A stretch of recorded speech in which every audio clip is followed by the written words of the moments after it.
Ladies and gentlemen, welcome back to Torah on Tap. We are taking a little bit of a break from our previous series in light of everything that is happening around the world.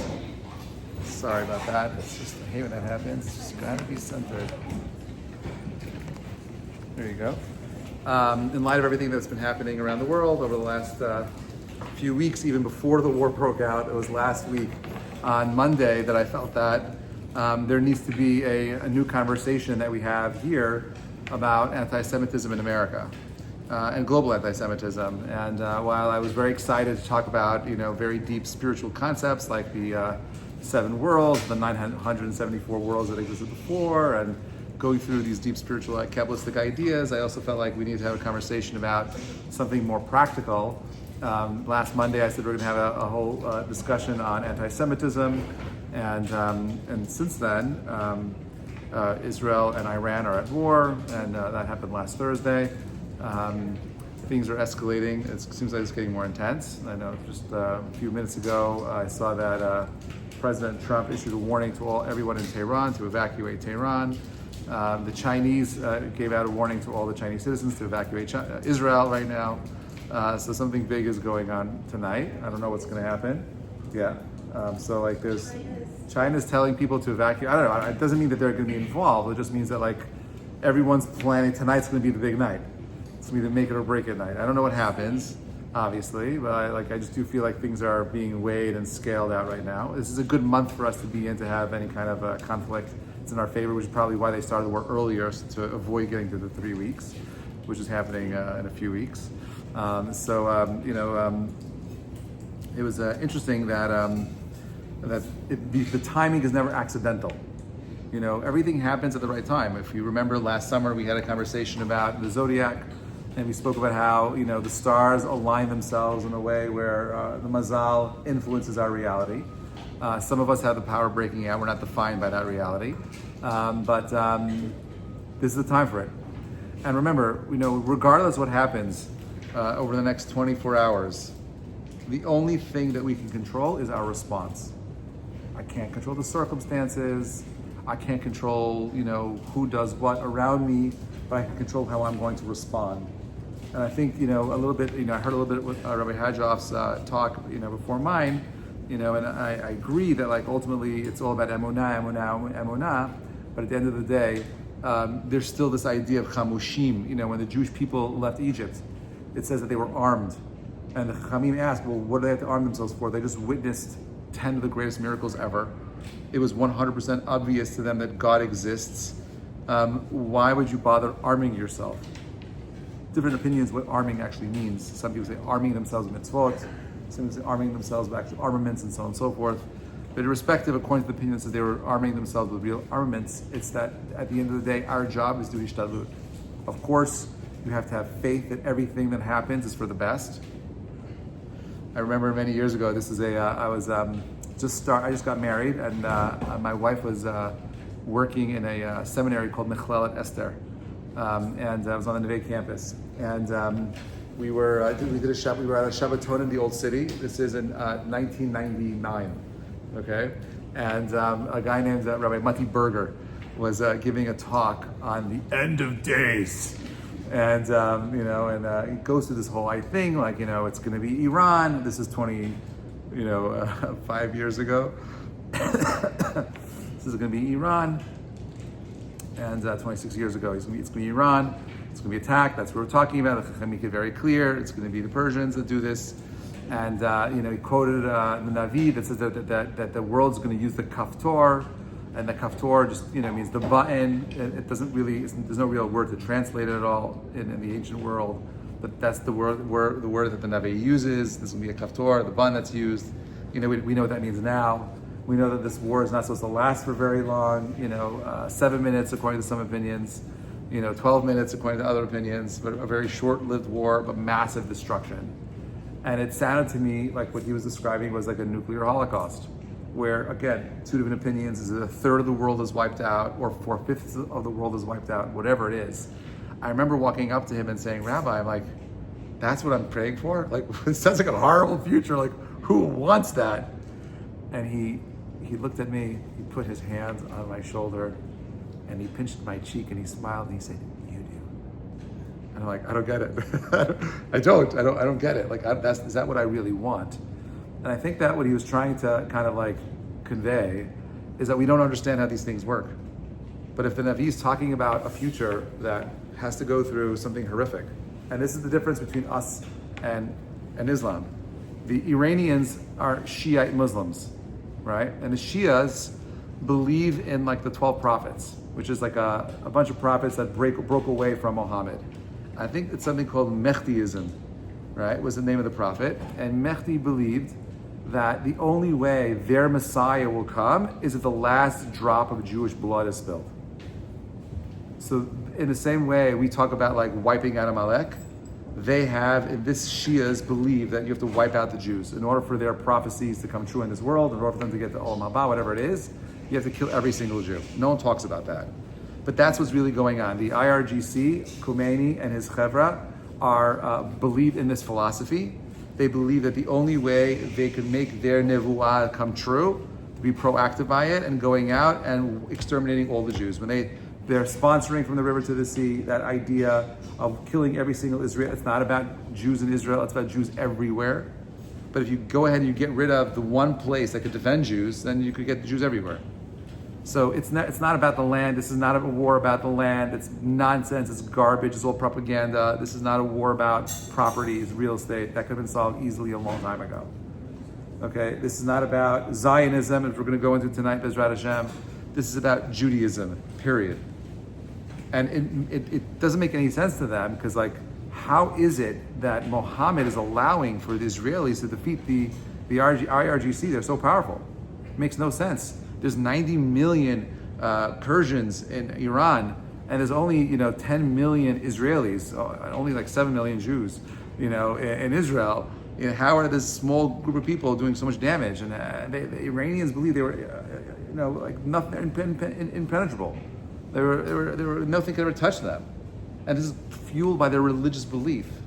So now, I'm about teshuvah. I didn't grow up religious, and I come from a family of Zionists and Soviet. I have like a lot of Soviet family in my background as well, and because of that, they're very skeptical. I have a very skeptical family about religion, and religion was often seen as the opium for the masses. Why would you believe in something like that? It's just about control, it's about submission, it's not about thinking. And the truth is, what I love about Judaism is that it's the opposite of all of that. That Judaism actually demands a deep level of thinking. It demands that you are thinking critically and asking questions and you're exploring. And it does not want you to do things like go out and go to war and blow up people and kill for the land of Israel. We don't want that. We don't want to be the individuals that draw out spiritual realities through negative physical actions. If God wants to go ahead and bring 10 plagues on the Egyptians or on the Palestinians or the Hamas, whatever, or on Iran, let him do that. Do I sit there like a sheep and wait to be slaughtered? No. I do everything in my ishtadlut to go ahead and defend myself, of course. But at the same time, at the end of the day, I know it's all Borei Olam. Like the fact that Israel was able to launch these strikes at 3 a.m.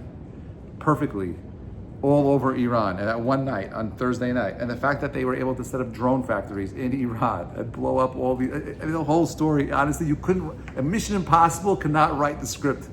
It's mind-boggling, because it doesn't even sound. How is it possible? How can you pull all those things off, all over the place, all at once? So it's obvious that this is all part of Yad Hashem. This is all part of God's plan. This is all part of the story, right? We're the players. The stage has been set, and now the question is, well, what do we do about it? So like I feel that as Jews in America, it's so easy to be complacent. Oh, okay, let's watch. Let's see what's happening. I'll donate to Magen David Adom. I'll donate to whatever it is. I'll find some place I'll say some Tehillim, and like. When the Chavetz Chaim was, found out when World War I broke out, and there were Jewish soldiers that joined the war, he wouldn't sleep in a bed. He's like, how could I sleep in a bed and be comfortable knowing that there are Jewish boys fighting in a war who are in the trenches doing who knows what? And like we're watching the videos of like Jews running into these like, their little bomb shelters, and and praying, waiting for the sirens to come to an end, crawling out to find out what happens is terrifying. And the trauma they lived through, we take it for granted that we live where we are right now. But at the same time, in the last couple of weeks, you had yesterday a brick thrown into a Jewish bakery with a Free Palestine written on it. You had you had this thing that happened in Colorado. You had this shooting, unfortunately, that happened. These Jews were just walking for the hostages. Someone gets it's crazy. Like how do you attack people? Just peaceful protest, right? They were walking, not even screaming, just walking and marching in memory of the hostages. And then the week before that, you have the two Israelis that were shot at in Washington D.C., right? And even before that, you had Josh, what's his name, the senator from Shapiro from Pennsylvania, who had his home vandalized and attacked. You saw that there was the New York Times actually had an article out, I think it was a couple of days ago, about the let's have a conversation about anti-Semitism. It's real and it's happening, and he's blasting everyone on all sides, saying we have to take this seriously. This is a real issue and it's getting out of hand already. I've never seen so much Jew hatred, open Jew hatred online before. I've been online for a long time. I'm not new to this stuff. I've never seen. It's unbelievable. You just what do you do about it? So, for me, you could go out and protest, which I believe in supporting, but I don't believe that's the primary modality of making change. I'm a very big believer that the way you change the world is by changing yourself. I'm a very big believer that the way you make a difference is by improving who you are as a human being and allowing your cup to overflow and spill into the world. That's how you do it. You keep growing and developing the self. Because of each, that there was the U.S. Army just did a new ad, it's the best ad ever. It was just some big guy working out and lifting very heavy weights, and he's very muscular, and he says because he just says this one line. He says because it's harder to kill stronger people. And I love it because it's so simple. But I think about it in terms of spirituality. You have to become harder to destroy, and the way you become harder to destroy as a person is by having a deep understanding or a deeper understanding of the world that you're in. And certainly, I'm definitely not the Israeli spokesperson. I'm not the guy that spit all the facts about the years and this and that. I'm not that person. But I do think that when we constantly hear people sharing misinformation, we should be in a position to say something in return. It's that's not true. That's actually factually not true. I'll show you. I feel the confidence to say no. That's actually a lie. That's a false narrative. That's disinformation. That's one opinion. We should not be listening and ignoring, because when you listen and ignore, you have a Holocaust that happens. That's what happened in Germany. Yeah. How many of the people who are spewing those untruths are available to hear you dispute them? Because I've had this experience countless times at this point. Yeah, I'm not saying that they're necessarily going to hear you, but if you hear something and you say nothing, the Gemara says shtika kahoda'ah, that silence is an act of admission. So if you're there and you hear and you say nothing, you're saying, yeah, it's true. Yeah. So it doesn't matter if they can hear you or not. When they go out and they play their shtick, they know that when you lie long enough, loud enough, people start saying, hey, maybe there's truth to that. There was a reposting today, Osama bin Laden wrote a letter saying that, America's slaves to the Jews. And I had nothing to do with 9/11. Implying that the Jews had everything to do with 9/11. That's the conspiracy that comes out, right? Now, truth is that, yeah, he did say that, but he also took responsibility for 9/11. So you have both people are posting videos. Oh, look, the Jews were celebrating during 9/11. These are videos of Jews dancing in Israel, after 9/11. And in reality, it's Palestinians dancing in the West Bank. But if you tell the story long enough and you don't question anything that you see, you're just okay, maybe there's truth to that. And I'm not saying that Jews are perfect, and I'm not saying that we live in a world where Jews do everything right, because we do not. But there's certain things that are ironclad. Number one, the Jews belong in Israel. Period. That's it. Now, it's too late, right? Bottom line, I think it's we're not no backseats. I'm saying we are where we are right now. You know what I'm saying? That's how I see it. I could play the game forever. Let's go back to the indigenous people. America should get back its land to the Indians. No one's playing that game anymore. We are where we are right now, right? 1948, the world got together. We said, this is for this is for them. Let's do that. Fine. Okay, you want to go ahead and have peace? Great. You want to work with us? Amazing.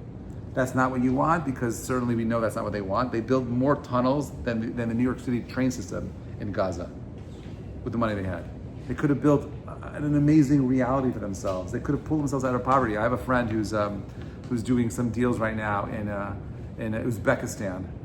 And he sent me a picture of, I don't know, 50, 60 top major like delegates from around the world, like standing up, like in Uzbekistan, like this is like a big deal. Like, they're trying to like become a more modern country. And I could show you the picture afterwards. He's like a short Jewish guy, a bald guy with a kippah on his head. And everyone in the room is like, you know, from some other Arab country. And in front of him is standing this Taliban leader, right? So I'm like, are you safe? Like, he's sending this picture. He's got like, imagine like 3 rows of people, 25 people across, and the guy in front of him is a Taliban guy. He said, yeah. So I said to him, is this just like an economic thing? He said, you can't believe how many people in Uzbekistan are saying, if we just focused on helping everyone economically, how all these religious issues would begin to fall away. Now, I want to believe that's true. There's some truth to that. And I think that like the Lebanese are figuring it out right now. We're not going to war with Israel. Right, I think that even some Gazans are realizing that this is so ridiculous. All these people, the leaders, Yasser Arafat's a billionaire. You know, all the people that were helping, you know, supposedly guide the Palestinians are multi-billionaires living in some other country in Qatar. But for us as Jews, we find ourselves in the same exact position we've been in for the last 2,000 years. Marginalized, accused of all sorts of crazy things. And these are things that are furthest things from the truth. So what I want to do is like this. This is a very short breakdown of an argument that was made a long time ago by Dennis Prager in a book called, Ask 9 Questions That Every Jew Should Ask. And he wrote this in 1975. Okay, this is a 1975 article. I updated it a little bit. What I did was I took the original, I took notes on this a long time ago. I fed my notes in full transparency into Grok 3.5, and I said, please take this information and make it as concise as possible. I don't want to give you like a 30-page essay to go through, but I want to go through some of this with you. But before we do, on the other page over there, I went to the U.S. government website because they actually have a working definition of anti-Semitism. The question, and I want to discuss with you for a little bit tonight, is there a difference between anti-Zionism and anti-Semitism? And B'ezrat Hashem, over the next few weeks, I'm going to do next week we're going to go through like hate, like Jew hate. Like, where does it come from a spiritual place in the Torah? And then we'll go through the historical concepts of hatred and anti-Semitism for the last 2,000 years. But today, because of what's happening in Israel, and so many people lobbying this argument, well, being an anti-Zionist is not being an anti-Semite, hogwash, we'll try to understand why. So let's just first define anti-Semitism. This is the Department of State. They use a working definition along with examples. I'm on the 3rd page. It says over here, since 2010, on May 26, 2016, 31 member states in the International Holocaust Remembrance Alliance, the IHRA, of which the United States is a member, adopted a non-legally binding working definition of anti-Semitism, as it's plenary in Bucharest. The definition is consistent with and builds upon information contained in 2010 State Department definition. Okay, the United States now uses this working definition as it encourages other governments and international organizations to use it as well. This is the on the U.S. government. This is from us.gov. Okay, this is the official U.S. government's currently. I literally just downloaded this today. This is the definition for anti-Semitism. In the spirit of Stockholm Declaration, it states that with humanity still scarred by anti-Semitism and xenophobia, the international community shares a solemn responsibility to fight those evils. The Committee on Anti-Semitism and the Holocaust Denial, called the IHRA, okay, fine. Here, this is what they said. Adopted the following non-legal binding working definition of anti-Semitism. Anti-Semitism is a certain perception of Jews which may be expressed as hatred towards Jews. Rhetorical and physical manifestations of anti-Semitism are directed towards Jews or non-Jewish individuals and or their property, towards Jewish community, institutions, and that said, to the IHRA's work, following examples serves as a little instruction. So this is it. Manifestations might include the targeting of State of Israel, conceived as Jewish collectivity. However, a criticism of Israel similar to that leveled against any other country cannot be regarded as anti-Semitic. Anti-Semitism frequently charges Jews with conspiring to harm humanity, and it's often used to blame Jews for why things go wrong. It is expressed in speech, writing, visual forms, and action, and employs sinister stereotypes and negative character traits. Contemporary examples of anti-Semitism in public life, the media, schools, workplace, and the religious sphere could take into account. Overall contexts include, but are not limited to, calling for, aiding, or justifying the killing or harming of Jews in the name of radical ideology or extremist views of religion, making malicious, demonizing, or stereotypical allegations about Jews as such, or the power of Jews collective, such as, especially but not exclusive, the myth about the world Jewish conspiracy or Jews controlling the media, economy, government, or other social institutions. I wish we were doing all these things because the whole world would be so different. It doesn't make any sense. That's what's so funny about these. When you actually think about what they're claiming here, right, it's absurd that we control the world and the economy and the media. If we control the media and the economy, is there so much Jewish hatred? By now we figure it out, okay? Accusing Jews as a people of being responsible for real or imagined wrongdoing committed by a single person or group, or even acts committed by non-Jews, denying the fact, scope, mechanisms, or intentionality of genocide of the Jewish people in the hands of National Socialist Germany. That means that people that deny that Jews were killed in the Holocaust is anti-Semitic. Accusing Jews as a people or Israel as a state of inventing, exaggerating the Holocaust. Oh, 6 million Jews didn't really die, prove it to me. Only 5 million point whatever died, right? Accusing Jewish citizens of being more loyal to Israel or to their alleged priority of Jews worldwide than to the interests of their own nations. How many people right now are saying, Trump was bought by the Jews? Anti-Semitism, denying the Jewish people their right to self-determination by claiming that the existence of the state of Israel is a racist endeavor. People that say that Israel is an apartheid is anti-Semitism. Okay?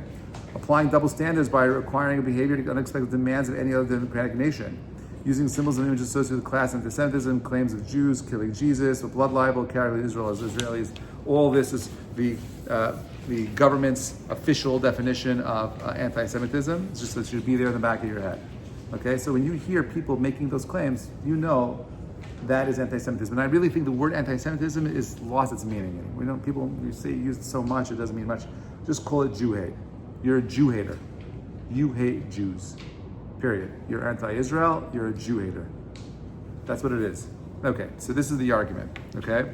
The question of whether anti-Zionism is distinct from anti-Semitism is both contentious and consequential. Anti-Zionists claim their opposition to Israel's existence as a Jewish state is purely political, but not rooted in hatred of the Jewish people, meaning, what's the big deal? Like, I love Jews, it's just the Israelis, the Zionists that are the problem.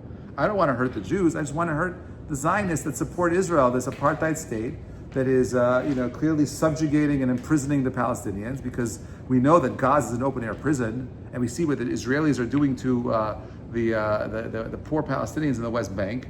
Must be that only Israel is this, Nazi regime. They haven't learned their lessons in history. Well, no one questions what happens to Palestinians in Jordan. No one questions what happens to Palestinians in Egypt. As a matter of fact, there was this today. There was a great video of a bunch of protesters who were pro-Palestinian. They were going to the Rafah crossing. I'm not sure if you saw that. And what's that? No, not the flotilla. They were marching. They were driving from Morocco to what's it called? To the Rafah crossing. Now, the Rafah crossing they ended up in is like geographically in the wrong place. They ended up like on the other side of Egypt. Right? Not near Gaza. They didn't even know where it was on the map. Like, we went the wrong way. That's how illiterate these people are. But more than that is that when they got to Egypt, they didn't understand why the Egyptians wouldn't let them go ahead and protest on behalf of the Palestinians. They wouldn't let it happen there. And they confiscated their passports, and they were met with resistance, and they were shut down, and they were getting destroyed. Right? Well, how do they live in such a crazy vacuum? Like, I know not to go there. Right? I know because they live in this. Most people around you, honestly, I hate to say this, are not thinking people. Most people do not understand the arguments. And by the way, this is my argument. Someone said to me, like, I have a student who's at my house today who grew up Christian. He's from Charlotte, and he grew up in a church that was doing Friday night L'chad Odis. They had like an art school sitter there. And like they still believed in Jesus, whatever it is, but they wanted to bring more spirituality, so they took on some Jewish traditions in this church. And so for him, he just decided he wanted a little more. and he ended up, turning too far to the right in the Old Testament and the New Testament and in the Old Testament, and he fell in love with it, ended up in yeshiva, converted the whole entire thing, right? So I said to him, I really believe that, and I'm not saying this because I'm Sephardi, but I suspect there's probably more Christians that converted to Judaism than there are Muslims. So yeah, that's interesting. He's like, why is that? And I said to him, because two things. One is that Christians could have actually I don't believe all Muslims are dumb, but I think that Christians as a people were more educated, and because of that, you could actually have a rational conversation with them. Where Muslims are all often very emotional about their belief, and there's very little room for any kind of real dialogue, which is ironic because that world, the Arab world, was like deeply rooted in philosophy and mathematics and so on and so forth. They invented the number zero. They did so much algebra. All that comes from that region, but they abandoned it for these amazing new religious ideas. So you see less conversion happening there, I believe, because it has to do with like an intellectual ability to like have the dialogue and conversation. No one if you don't have the ability to understand quantum mechanics, I can't convince you of anything mathematical in quantum mechanics. So I'd rather remain an ignoramus. So you have this group of people that will say that Jewish identity is separate from Israel and its identity, and therefore they're separate, and I could hate on Israel and not be an anti-Semite. Okay. Anti-Zionists argue, I'm the number one, they oppose only the political ideology of Zionism or Israel policies, not Jews individuals or a religious group. They assert that one can reject Israel's legitimacy of the Jewish state without hating Jews. However, this distinction is largely academic. Zionism is the belief in Jewish self-determination, right? That's important. That means that Jews have the right to go ahead and protect themselves. We shouldn't have to depend on other people to protect us. In their historic homeland, a principle inseparable from the Jewish identity for most Jews, whether religious or secular, denying Jewish nation is akin to denying Italians or Koreans their national identity, an act that would be widely recognized as hostility toward those people. Consider the analogy. I love this one. If someone campaigned to dismantle Italy as a nation state, claiming they only oppose Italian nationalism, but not Italians as individuals, their actions would still threaten the Italian people's collective identity and security. Similarly, advocating for Israel's destruction, home to nearly half the world's Jews, directly endangers Jewish safety and self-determination. Consequences of anti-Zionism, regardless of state intended, mirror those anti-Semitism. Displacement, violence, erasure of Jewish collective existence. So you have a one group that says, what's the big deal? It's just that they shouldn't be in the land of Israel. Now, this is complicated because of the Palestinians. Now, the Palestinians were a people indigenous to the land, so they didn't come from there. There are Arabs that live there clearly, but they never saw themselves as part of a Palestinian people. There's no P in their language. They can't say Palestine, they say Palestine. That's the only country that I know in the world where they don't even have the letter that defines the name of their country in their alphabet, which is like a weird thing to do. Like, where does that come from? It's not theirs. Yeah, the Palestine is Philistina. It comes from the Philistines, which were the arch enemies of the Jews, ancient arch enemies. And this is a way of kind of mocking Jews. They call that area Philistina.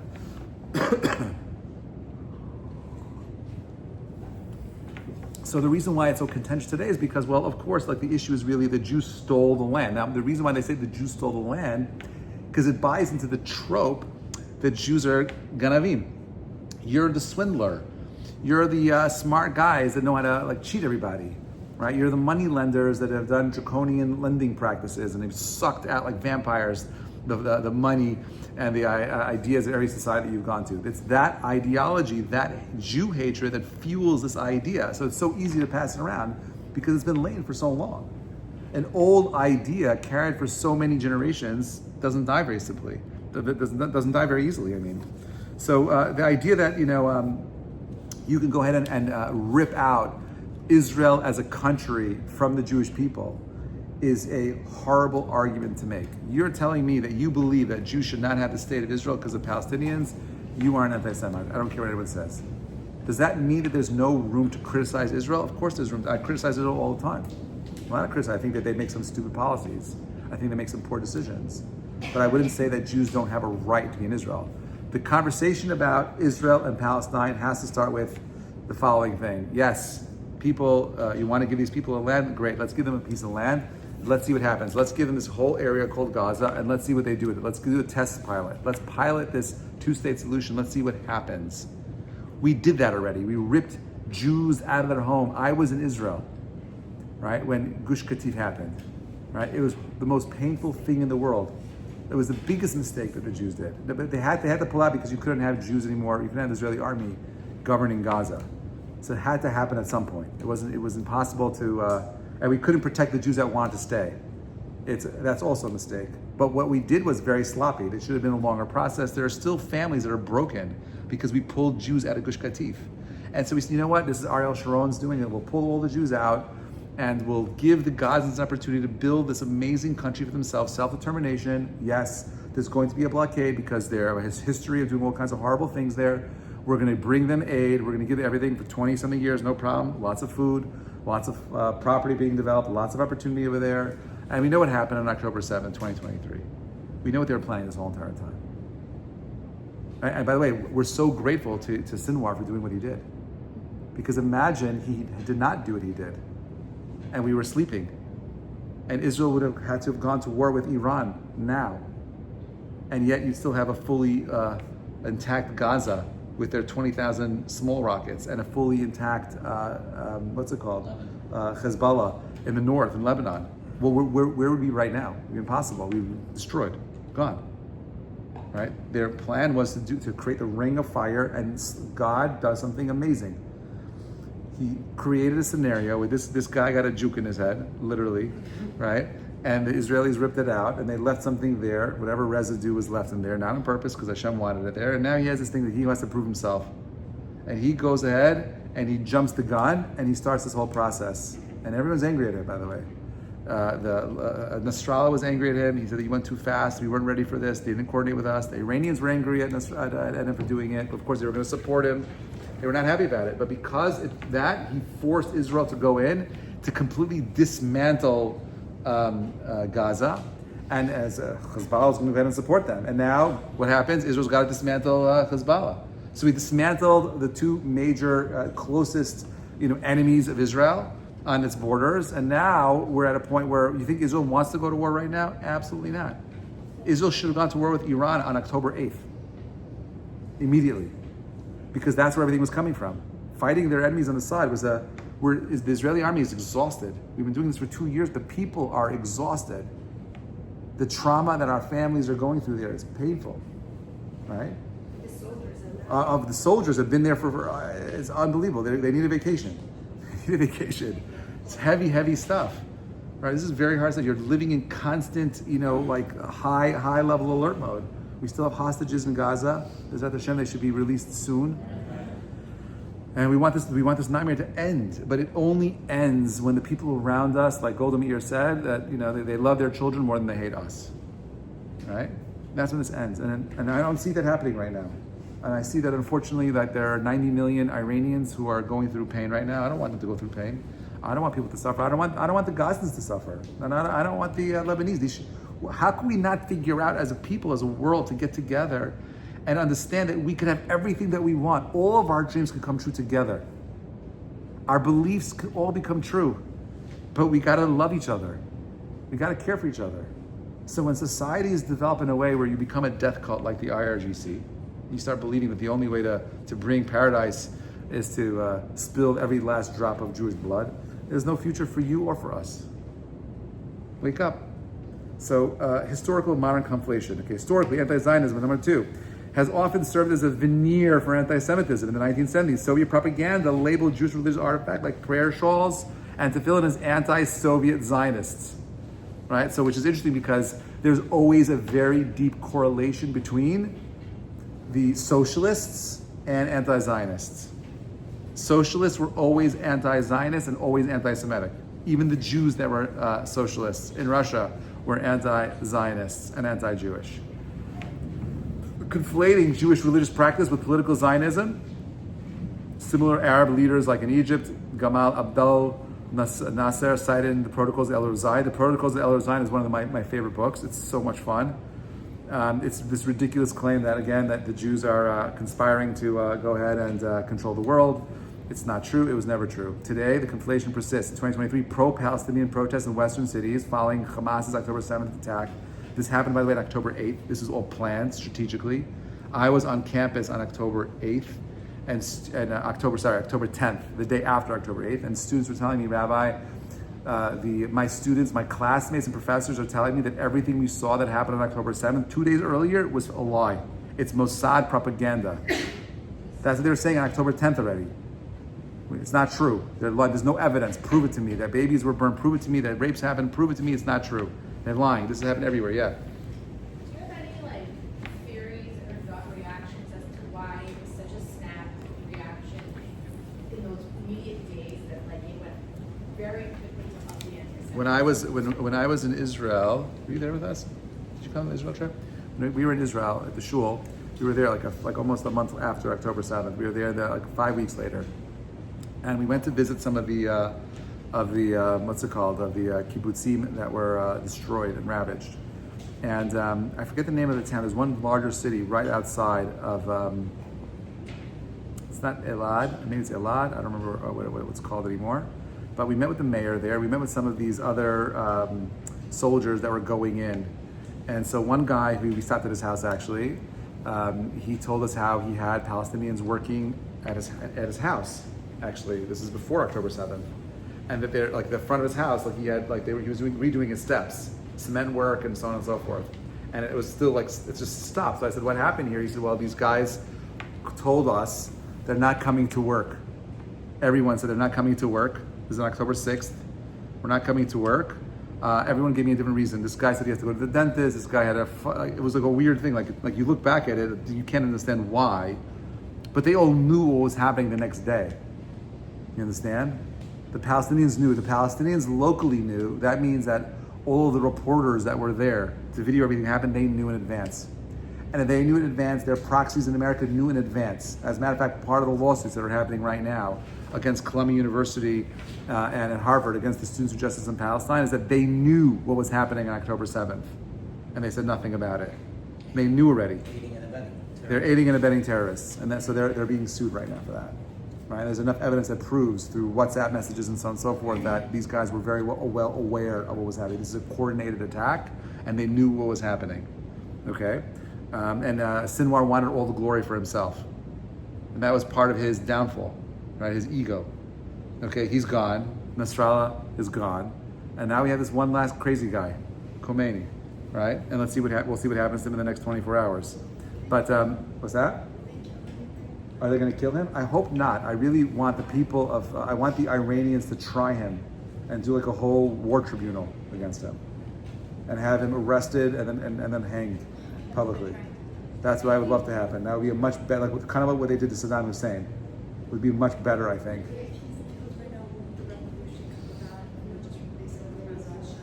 No, I don't think so. Israel was very good. Whatever. I don't want to get to that. Let's just finish this. I want to finish this because I want to get out of here. I have to get to a wedding. All right. Anyway. All right. So the Soviets did the same thing. October 7th attacks will feature from the river to the sea, Palestine will be free, which many Jews interpret as a call for Israel's elimination. While some protesters claim they oppose only Israeli policies, the slogan's implication, a state replacing Israel, where Jews lack sovereignty, echoes the existential threat of anti-Semitism.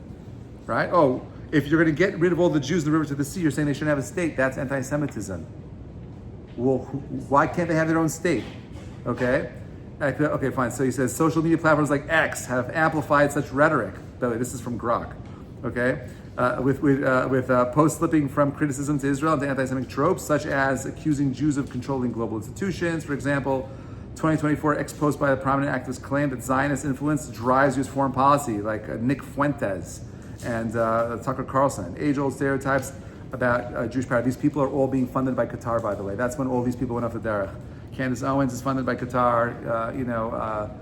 Tucker Carlson is now being funded by Qatar. They're on their own, the Qatari money. Now, I think what's going to end up happening is Qatar is going to pull the plug on all these people right now. Because Qatar realizes that their plan has failed. And they're better off supporting Israel right now and creating an ally than realizing that the full force of the U.S. Army and the IDF is going to be focusing on them next. Qatar is a much smaller country, much easier to destabilize and completely wreck. So everyone's going to follow suit right now. So if we get this right in the next 24 hours and Iran falls in a healthy way, and we sign these new Abraham Accords with the whole entire Middle East, we could see an amazing opportunity to bring Mashiach through peace and not war.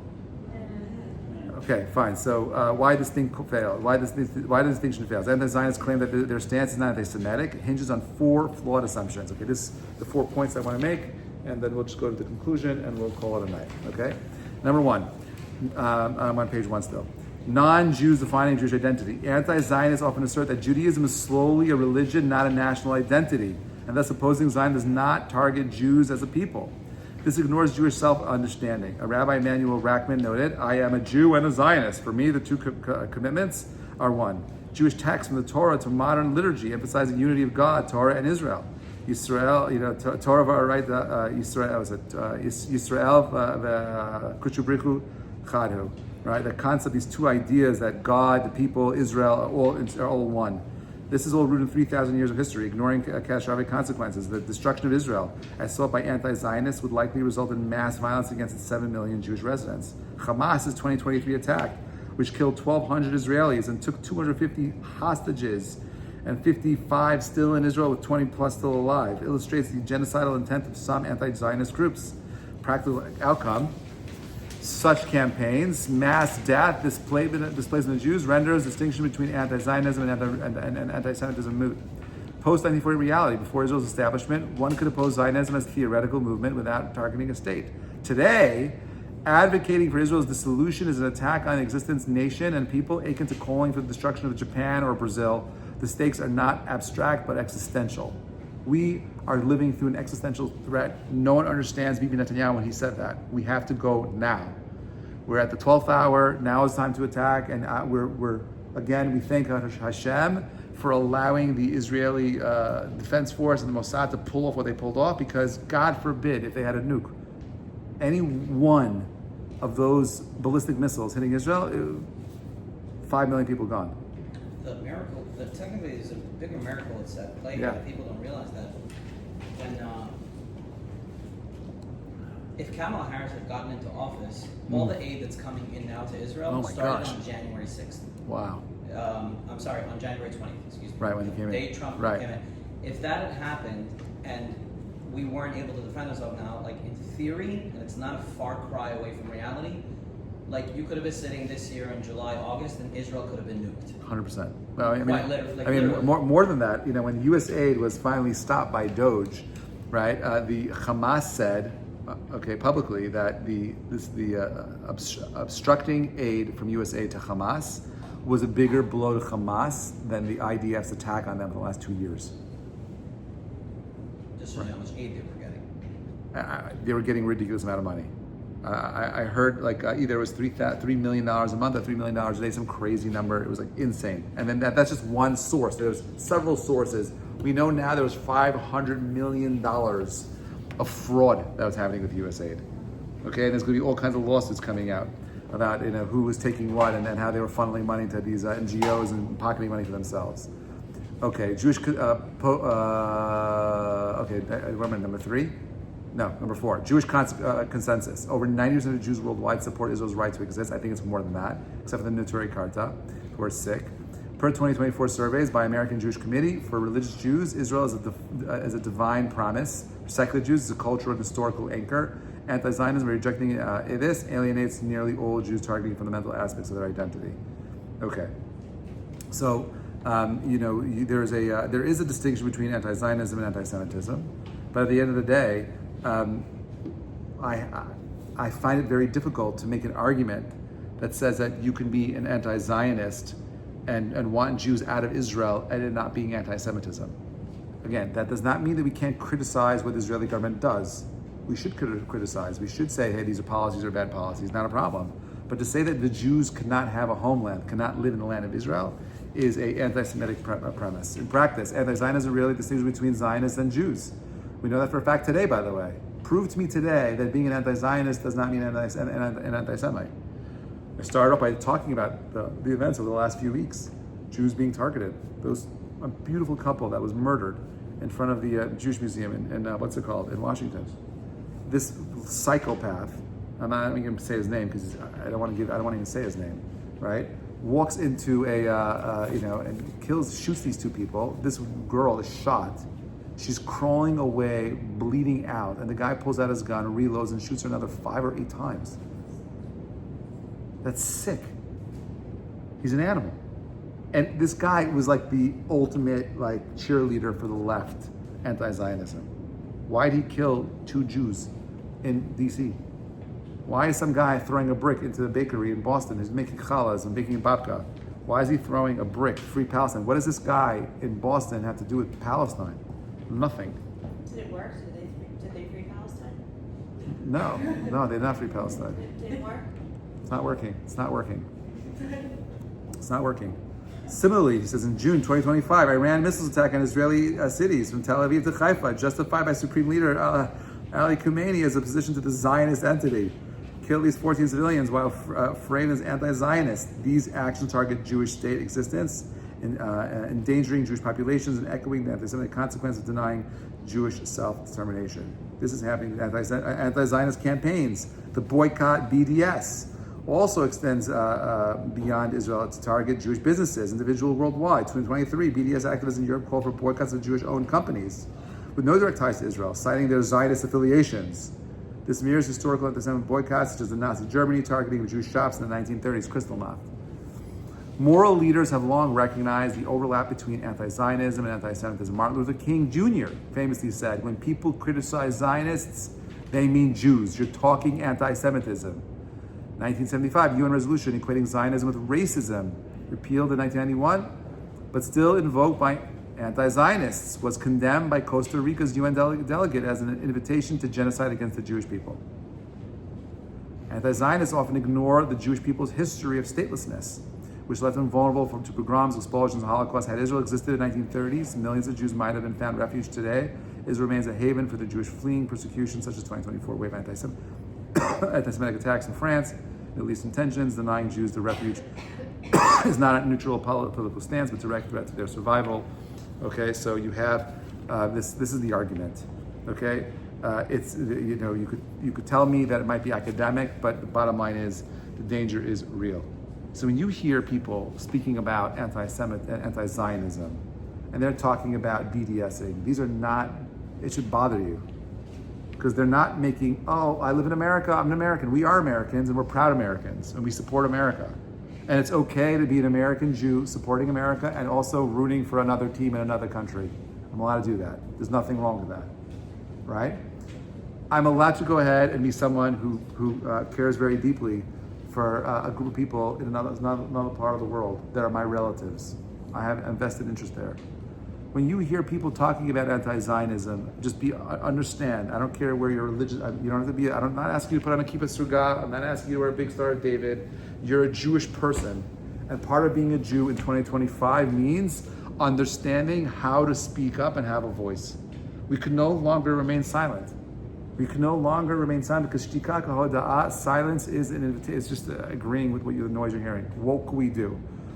You have a coworker, you have someone saying something like that. Okay, no problem. You could disagree. We don't have to agree on the politics, but at the end of the day, where should the Jews go? Where do you want the Jews to go? Where are they going to go? Where are you going to send them to? They need to have a place. Jews are a minority that need protection. What would happen in Israel today if there was no IDF? Right? What would happen? The entire state of Israel, though, in essence, it's a very easy argument once you bring it down. The entire state of Israel was created because of the Holocaust, essentially. Yeah. The entire Holocaust wasn't targeting Zionists, it was targeting Jews. So if we needed to create a country to protect Jews, then you can label it Zionism or Judaism. It's one and the same. It's the people that you would 100%. But this is their sovereign. Maskim, I agree 100%. The point that I'm making is I want you to kind of see how the ideas unfolded, where it comes from. But more importantly, I want you to create the sensitivity, to have the sensitivity that when you hear these things, it should bother you in the same way if you saw someone just spitting at a Jew and saying, oh, you're a Jew, it should bother you. Same thing about the state of Israel, right? Of course, not criticism, but if someone says that Jews don't belong in Israel, whatever it is, BDSing, these are just not stam slogans. This is the same exact thing as saying, I believe you belong. It's too bad you didn't get killed, you don't burnt in an oven. Same idea. And if we are unable to articulate the arguments for ourselves, we're calling for the punishment of them beating us down. So it starts with reading, learning, understanding, making the argument, and then saying something. You could post a tweet. Hey, take this. I'll send you the notes. I don't care. Post it. Take pieces that you like. Put it whatever you want. I don't know. Something. Inaction is not an option anymore. We are no longer able to sit silently by. I went this past week to New York One Plaza to submit my conceal and carry license. Got my fingerprints taken, and the lady there that was interviewing me, she's like, "You're a rabbi?" I'm like, "Yeah."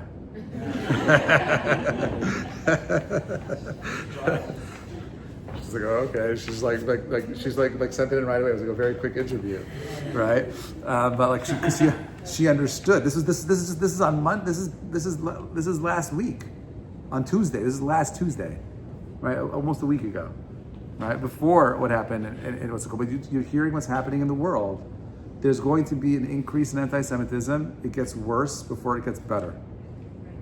Okay, so be vigilant. 2, do your hishtadlut. Do whatever you got to do to stay smart. And number 3 is you have to be active. You're intelligent people that have a voice, and the small little things that you do, they cascade like a snowball effect, and you have no idea the impact it has later on in the timeline. Your one little word at the right place can change world history thousands of years later. So whatever it is, however you do, understand that all we have is our response. That's all I have. What's my response? Hashem wants you to be the best version of yourselves. The best version of yourselves means finding the strength and the pride and the voice to get up and say and do something. Hashem should bless us with peace. He should give us shalom ba'aretz. We should see the end of all war. We should see the end of hunger and pain. We should live in a world of peace and love. And Bezrat Hashem together, we will rebuild this future and make it beyond our imaginations. Put it together. Have a great night, everybody. We'll see you. Pleasure.